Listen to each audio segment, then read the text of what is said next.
उत्तर प्रदेश की सियासत में जो बहुत गहरी दिलचस्पी रखते हैं उनमें से भी कुछ लोग ऐसे हो सकते हैं जो बीजेपी का स्टेट चीफ बनने से पहले पंकज चौधरी को न जानते हो। भाई 7 बार के सांसद रहे और इस लहर में जबकि समाजवादी पार्टी ने 2024 में बीजेपी को पछाड़ दिया उत्तर प्रदेश में, उसमें भी पंकज चौधरी ने जीत की हैट्रिक बनाई।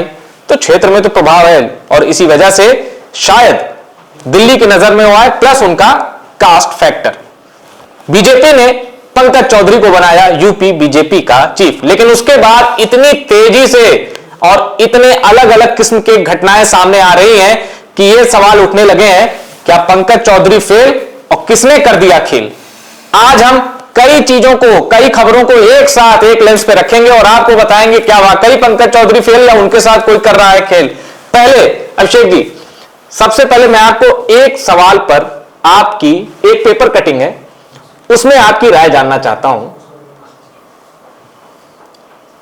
यह बताइए, सबसे पहले चर्चा की शुरुआत यहीं से करते हैं। पंकज चौधरी ने कार्यकर्ताओं में भरा जोश, बोले बीजेपी का प्रदेश अध्यक्ष सपा और तृणमूल के राष्ट्रीय अध्यक्ष से अधिक महत्वपूर्ण। तो क्या पंकज चौधरी अखिलेश यादव से ज्यादा महत्वपूर्ण है? नहीं, ये देखिए, ये जो हेडलाइन लगी है, पता नहीं कौन सा ये मीडिया नेटवर्क है, ये जो भी है, ये हेडलाइन भी बड़ा इन्होंने मतलब दिशा मोड़ के लगा दी है। कहानी यहाँ पर क्या कहा था, ये नहीं कहा था। सबसे इंपॉर्टेंट लिखा है, बोले, हाँ बोले, सबसे इंपॉर्टेंट बात उन्होंने क्या कही थी ये नहीं कहा था। मतलब मेरा कहने का आशय ये मेन खबर नहीं थी। हाँ, उन्होंने कहा था कि हमारे यहाँ तो कार्यकर्ता अध्यक्ष बन जाता है, प्रदेश अध्यक्ष, यहाँ तो परिवार में पुनर्जन्म लेना पड़ेगा प्रदेश अध्यक्ष बनने के लिए, सपा में, कांग्रेस में, टीएमसी में। और पंकज चौधरी की अब राजनीतिक समझ है या अभी कम अनुभवी हैं, अभी उनको जानकारी या चीजें मैनेज नहीं कर पा रहे हैं, क्या है आप सोचिए। लोग दंग रह गए, भाई बीजेपी का प्रदेश अध्यक्ष क्या बोल रहा है? बोल रहा है कि सपा, कांग्रेस और टीएमसी के जो नेता हैं उनको प्रदेश अध्यक्ष बनने के लिए परिवार में पुनर्जन्म लेना पड़ेगा। अरे भाई, आरजेडी भी कहा था ना, सपा का प्रदेश अध्यक्ष परिवार से है, आप नाम जानते हैं कौन है? सपा के श्यामलाल पाल हैं। किस परिवार से हैं वो? अखिलेश यादव परिवार से हैं क्या? नहीं है। ना आरजेडी का प्रदेश अध्यक्ष मांगनीलाल मंडल, वो किसी परिवार से नहीं है। कांग्रेस का प्रदेश अध्यक्ष अजय राय किसी परिवार से नहीं है। कौन परिवार से है? तो मुद्दा ये उठा कि पंकज चौधरी प्रदेश अध्यक्ष हो गए हैं, मतलब शायद राष्ट्रीय अध्यक्ष को एड्रेस कर रहे हो कि वो हमेशा परिवार से रहेगा। प्रदेश अध्यक्ष बोला है, यही तो बड़ी बात है। अगर राष्ट्रीय अध्यक्ष कहा होता तो हम लॉजिकली उनकी बात में कहते चलिए डिबेटेबल है। आप कह रहे हैं ऐसा है, राष्ट्रीय अध्यक्ष उनका परिवार से होता है, वो भी आपके परिवारवाद पे सवाल कर रहे हैं, लेकिन फिर भी ये कुछ हद तक है, लाइन पर है। वो प्रदेश अध्यक्ष की बात कर रहे हैं कि प्रदेश अध्यक्ष जो है वो परिवार से आता है उनका, उन 3 पार्टियों का, उनमें से कोई परिवार से नहीं है। तो इसे कहते हैं सर मुड़ाते ही ओले पड़ना। यानी कि जो बतौर प्रदेश अध्यक्ष एक जो होना चाहिए ना, थोड़ा सा गंभीरता, और जो आपको चीजें पढ़ करके वहां कुछ लगा कि वहां कुछ मामला कमजोर पड़ रहा है, क्या पता कोई प्रेशर हो। ओके, और ये इसको कैसे देखते हैं? 5 जनवरी को जहां ब्राह्मण विधायकों की दूसरी मीटिंग होनी थी, ऐसी खबरें आई थी। फिर उसके बाद ये बताइए इस खबर को, पंकज चौधरी का प्रथम आगमन कहां? गोरखपुर जा रहे हैं 5 जनवरी को 51 जगहों पर अभिनंदन कार्यक्रम। अब ये तो गोरखपुर जा रहे हैं, गोरखपुर जा रहे हैं, पहली बार जा रहे हैं अध्यक्ष बनने के बाद।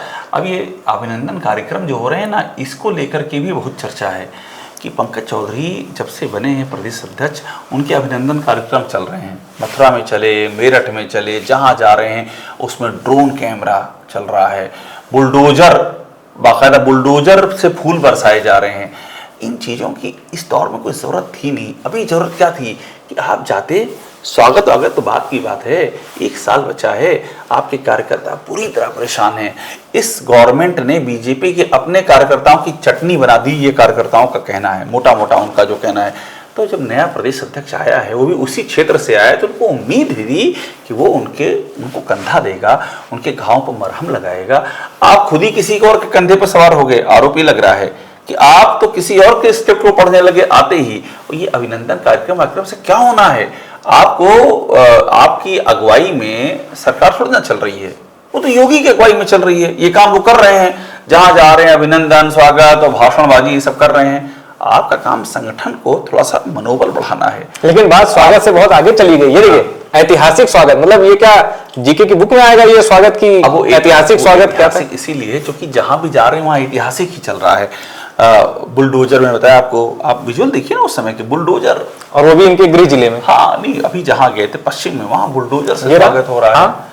और पश्चिम में ये कह रहे हैं कि पश्चिम बीजेपी का सबसे कमजोर दुर्ग है, तो पंकज चौधरी वहां गए मजबूत करने। और मजबूत करने गए हैं तो क्या किया, एक कमरे में बैठक कर ली है और बाकी जो तस्वीरें आई बुलडोजर से पर वो फूल उनके पर गिराया जा रहा है, ड्रोन कैमरे साथ में चल रहे हैं, पूरा जुलूस निकल रहा है। भाई आपको वहां से इलेक्शन नहीं लड़ना है, आपको संगठन में, और वहां पर जाकर के मथुरा में बयान दे दिए ब्राह्मण वाले मुद्दे पर, कोई मतलब नहीं था उस बयान का।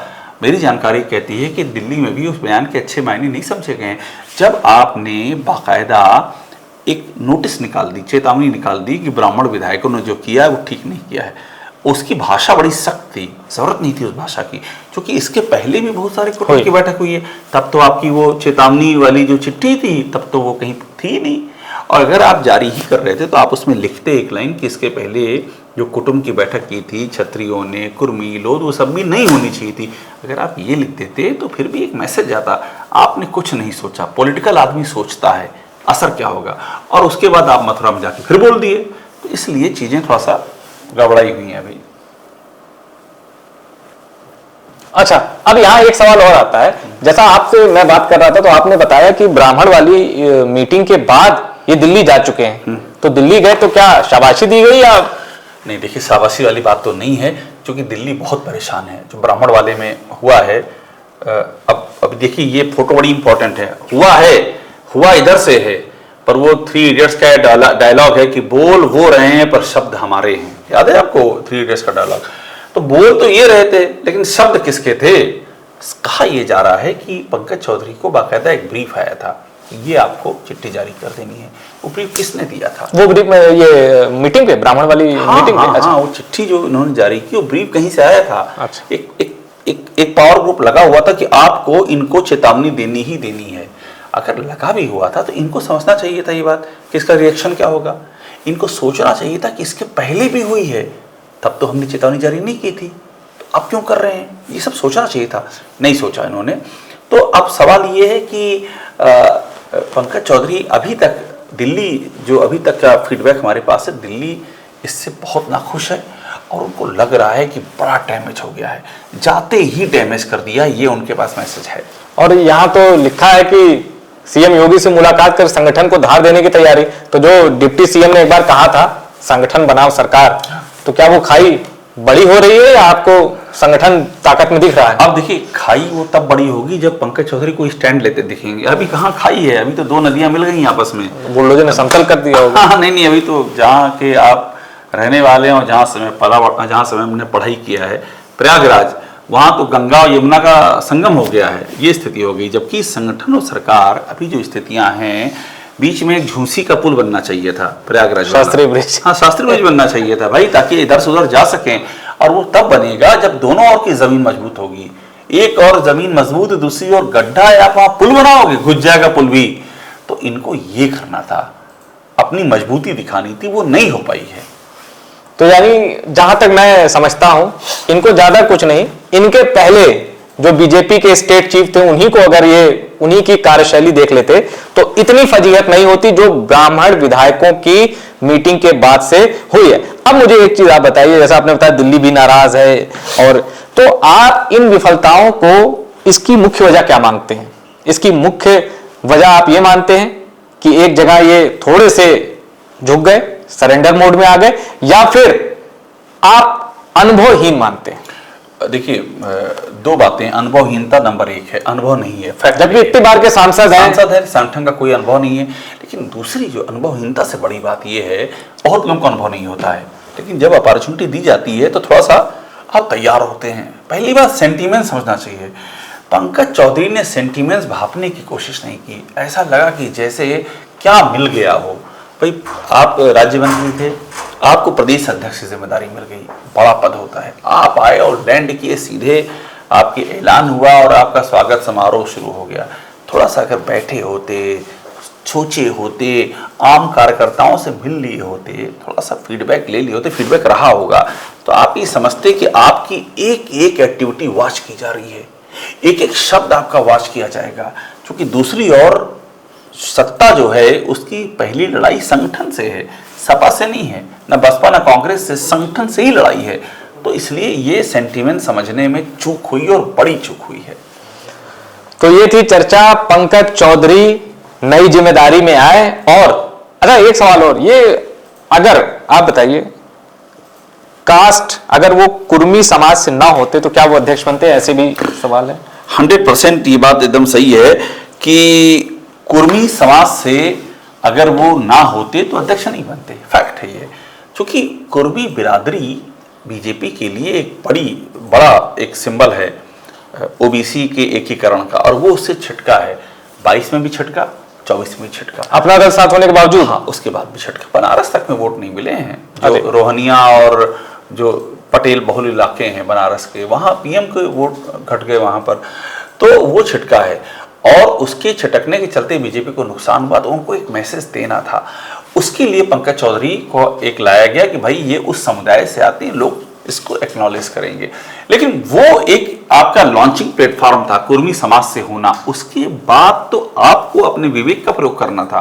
फिर एज ए इंडिविजुअल आप कैसे कैरी कर रहे हैं उसको, और आगे कैसे आप बिहेव कर रहे हैं, बात इस पर आनी थी, वहां चूक हो गई है। तो पद संभालते ही चुनौतियों का एक बवंडर आया, और इस बवंडर में जो कुर्सी है वो थोड़ी सी हिलती हुई दिख रही है। टॉप सीक्रेट की चर्चा पसंद आई हो इसको शेयर करिएगा, और टॉप सीक्रेट को सब्सक्राइब नहीं किया तो प्लीज सब्सक्राइब जरूर करिएगा।